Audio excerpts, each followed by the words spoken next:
Bismillahirrahmanirrahim. Assalamualaikum warahmatullahi wabarakatuh.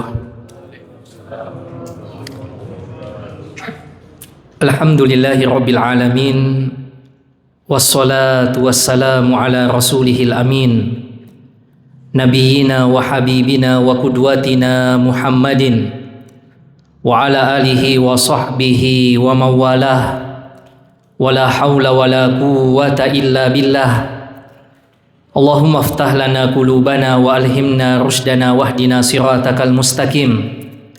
Inna nas'aluka ilman nafi'an wa imanan thabitan wa yakinan rasikhan wa qalban khashi'an wa lisanan dhakiran wa rizqan halalan thayyiban wa amalan salihan mutaqabbala. Jamaah sekalian, hadirin dan hadirat yang dimuliakan Allah Subhanahu wa taala, senantiasa kita memuji dan bersyukur kepada Allah Tabaraka wa taala atas nikmat umur, taufik dan inayah dari Allah Subhanahu wa taala disampaikannya kita di bulan yang mulia ini, di saat banyak saudara-saudara kita yang mendahului kita, mungkin di bulan Rajab kemarin atau di bulan Sya'ban, atau sebagian saudara-saudara kita masih dikaruniai umur oleh Allah Subhanahu wa taala, tapi mungkin diuji dengan sakit sehingga ia tidak bisa merasakan nikmat seperti yang kita rasakan pada malam hari ini. Jamaah sekalian yang dimuliakan Allah Subhanahu wa taala, ada satu hal yang dikhawatirkan oleh Rasulullah sallallahu alaihi wasallam pada kita umatnya, melebihi kekhawatiran beliau akan fitnah Dajjal. Nanti di akhir zaman menjelang kiamat ada musibah yang akan menimpa umat manusia yang namanya fitnatul Dajjal. Yang baik bisa dipoles jadi buruk, yang buruk bisa dikondisikan terlihat baik, sehingga banyak orang akan menjadi pengikut-pengikut Dajjal. Tapi ada fitnah yang lebih dikhawatirkan oleh Nabi Shallallahu Alaihi Wasallam melebihi fitnah Dajjal ini. Apa itu jamaah sekalian? Asyirkul khafi, kesyirikan yang samar-samar, kesyirikan kecil yang tidak terasa. Itulah riya dan sum'ah, melakukan ibadah tidak lagi karena Allah Subhanahu wa taala, melakukan ibadah untuk mendapatkan atensi dari orang lain, untuk mendapatkan apresiasi dari manusia yang lainnya. Inilah yang paling Nabi khawatirkan atas kita umatnya ini, melebihi kekhawatiran beliau akan fitnah Dajjal. Allah Subhanahu wa taala di dalam hadis qudsi berfirman, Ana agna'u syuraka an syirk. Saya, kata Allah, tidak butuh terhadap sekutu-sekutu. Wa man amila amalan asyraka fihi ghairi taraktuhu wa syirkahu. Siapa yang melakukan suatu amalan yang pada amalan itu ia ikutkan selainku, maka saya akan tinggalkan ia, kata Allah, bersama dengan untuk siapa amalan itu ia lakukan. Nanti di hari akhirat akan ada orang-orang yang bertanya, kemana pahalanya? Maka Allah akan minta, silakan minta pahalamu pada orang-orang yang dulu engkau beribadah karenanya. Ada orang-orang yang minta pertolongan kepada Allah Subhanahu wa taala di saat tidak ada lagi pertolongan selain pertolongan Allah. Tapi Allah meminta, silahkan minta pertolongan kepada siapa dulu ibadah itu engkau persembahkan. Ini urgennya jamaah sekalian niat kita. Ini pentingnya untuk senantiasa kita memeriksa niat kita. Karena niat inilah yang sangat menentukan bagaimana ibadah yang kita lakukan. Abdullah bin Mubarak rahimahullah menyebutkan, kam min sagirin tukabbiruhun niyah. Berapa banyak amalan yang nampaknya sederhana, kecil, tapi menjadi sangat istimewa, besar di sisi Allah Subhanahu wa taala karena niatnya. Wa kam min kabirin tusaggiruhun niyah. Dan berapa banyak amalan yang besar, nampaknya sangat istimewa, tapi menjadi kecil, bahkan tidak ada nilainya gara-gara niat. Niat bisa mengubah amalan sederhana tapi istimewa sekali. Dan sebaliknya, amalan yang nampaknya besar tidak ada artinya di sisi Allah Subhanahu wa taala kalau niat ini yang tidak benar. Dulu waktu di peristiwa Tabuk, Nabi SAW mengumpulkan sedekah sahabat-sahabatnya. Ada sahabat yang kaya raya seperti Uthman, Abu Bakar, Umar, Abdurrahman, dan yang lainnya datang dengan sedekah-sedekah yang banyak. Ada sahabat Nabi SAW yang hidupnya sederhana, bukan orang kaya. Ia datang memberikan sedekah kepada Nabi dengan 1 mud kurma, 1 genggam kurma. Maka sebagian dari penduduk Madinah itu ketawa sambil, ya ada itu ketawa meledek, ya ketawa yang seperti itu, ya mengetawahi sahabat-sahabat yang sedekahnya hanya segenggam kurma. Apa kata Nabi SAW? Nabi ternyata marah besar. La tasubbu ashabi. Jangan kalian hina sahabatku. Jangan kalian hina sedekahnya sahabatku. Lau anfaqa ahadukum, sekiranya di antara kalian berinfak, bersedekah dengan emas sebesar gunung Uhud, ma balagha mudda ahadihim wala nasifah. Tidak sama dengan sedekahnya sahabatku yang 1 genggam kurma tadi, bahkan setengahnya pun tidak sampai. Kenapa bisa jamaah sekalian? Kata Nabi, ada orang yang bersedekah dengan emas sebesar gunung Uhud, itu panjangnya 8 km jamaah sekalian. Sekiranya kata Nabi ada yang bersedekah dengan sebesar gunung Uhud itu, tidak sama dengan sedekahnya sahabat yang 1 genggam kurma, bahkan setengahnya sekalipun. Kenapa? Kata ulama kita, karena disitulah ketulusannya sahabat yang luar biasa. Itulah yang paling terbaik, itulah yang paling ikhlas, dan itulah yang paling tulus. Sederhana sekali. Mungkin bagi orang, ya seperti tadi orang ketawa, ya sampai orang-orang munafik mengatakan, innallaha ghaniyun an sadaqati haula. Allah itu maha kaya, jangan kalau sedikit begitu simpan saja. Untuk apa kurma 1 genggam? Tidak ada artinya. Allah maha kaya, banyak di yang lain.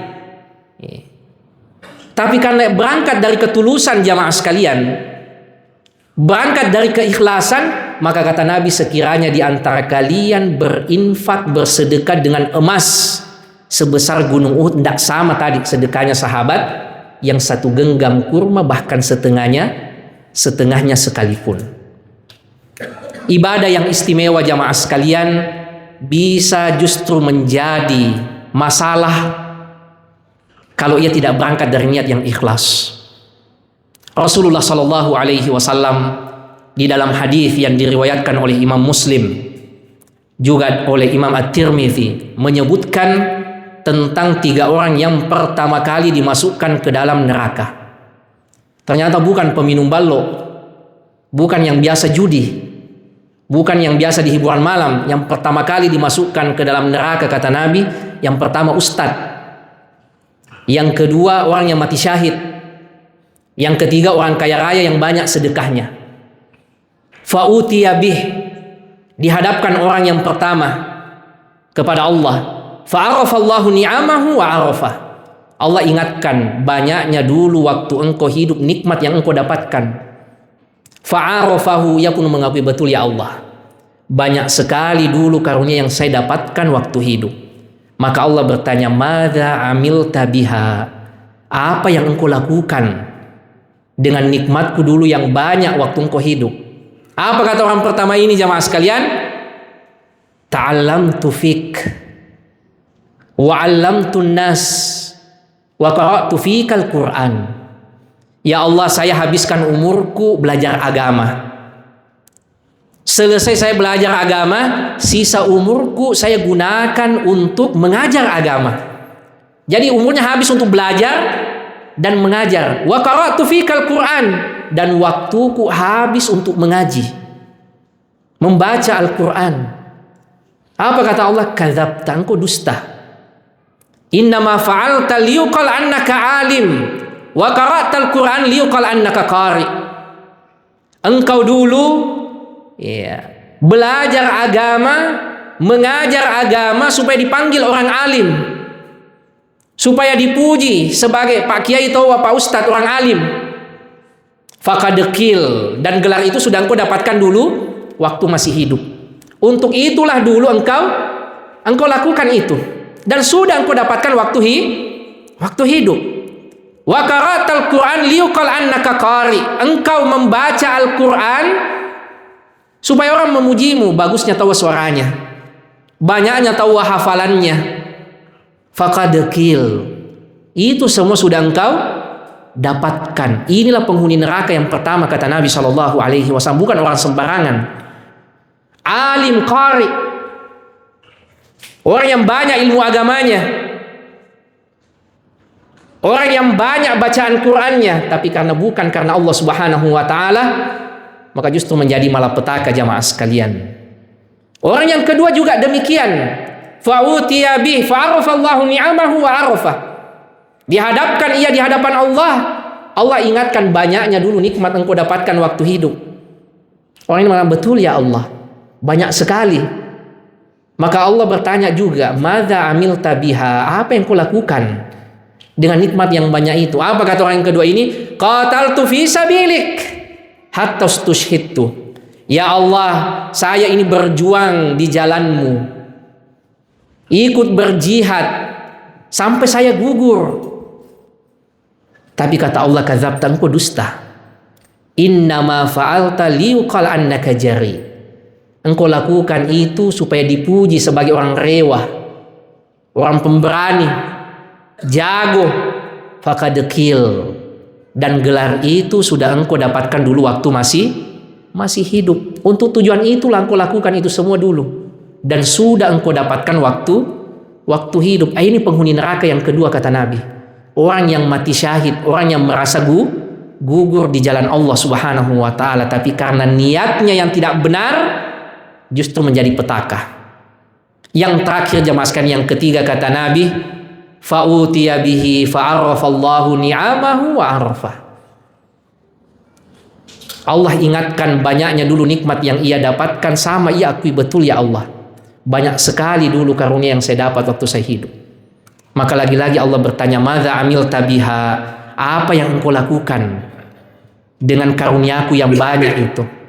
Kata orang yang ketiga ini, ya Allah, tidak ada satupun pintu sedekah, pintu kebaikan kecuali hartaku mengalir ke sana. Ada masjid mau dibangun, hartaku ke sana. Ada orang mau dikasih makan buka puasa, hartaku ke sana. Ada pesantren mau dibangun, saya yang bangun pesantren. Ada panti asuhan, ada juga panti asuhanku. Ada jalan, bukan pemerintah yang bangun, saya yang aspal. Tapi kata Allah, kadzabta, engkau dusta. Innama fa'alta liyuqal annaka jawad. Engkau lakukan itu supaya digelari orang dermawan tawah. Banyak sekali tawah sedekahnya. Fakadekil, dan gelar itu sudah engkau dapatkan dulu waktu masih hidup. Orang-orang membicarakanmu, banyaknya tahu sedekahnya. Pokoknya apa saja, kalau aji anu itu pokoknya amami. Untuk tujuan itulah dulu engkau lakukan itu. Fakadekil, dan sudah engkau dapatkan waktu hidup. Inilah tiga penghuni neraka yang pertama, kata Nabi SAW. Bukan sembarang orang, semuanya amalan istimewa jamaah sekalian. Seorang alim, ulama, orang yang mati syahid, orang kaya raya yang banyak sedekahnya, semuanya amalan yang tidak biasa, semuanya amalan yang luar biasa. Ia menghabiskan umurnya untuk belajar agama dan mengajar agama, membaca Al-Quran. Ia mengorbankan hal yang paling berharga yang ia miliki, yaitu nyawa. Ia menghabiskan apa yang paling ia cintai, yaitu harta. Tapi karena tidak ikhlas, justru menjadi masalah jamaah sekalian yang dimuliakan Allah Subhanahu wa ta'ala. Di bulan Ramadan ini kita memiliki amalan-amalan istimewa. Di siang harinya kita melaksanakan qiyam, dan di malam harinya kita melaksanakan qiyam, dan di siang harinya kita melaksanakan siam. Ada tadarus Quran, ada puasa Ramadan, ada sholat tarawih, ada memberikan buka puasa. Maka mari setiap kali kita akan melakukan ibadah kita, periksa niat kita. Periksa baik-baik niat kita. Karena merupakan syarat mutlak dari semua ibadah yang kita lakukan adalah al-ikhlas. Adalah yang ikhlas. Liyabluwakum ayyukum ahsanu amala. Allah menguji kalian siapa yang paling bagus amalannya. Kata ulama kita, amalan yang paling bagus itu yang bagaimana? Akhlasuhu wa aswabuhu. Yang paling ikhlas, yang paling tulus meskipun sederhana, dan yang paling menepati syariat. Itulah sebaik-baik amalan. Mudah-mudahan ada manfaatnya. Mari kita jadikan Ramadan kali ini bukan hanya kuantitas yang banyak, tetapi lebih menjadi ibadah yang semakin berkualitas di sisi Allah Subhanahu wa taala. Wassallallahu ala sayyidina Muhammad wa ala alihi wa sahbihi wa sallim. Wa akhiru da'wana anil hamdulillahi rabbil alamin. Wassalamu alaikum warahmatullahi wabarakatuh.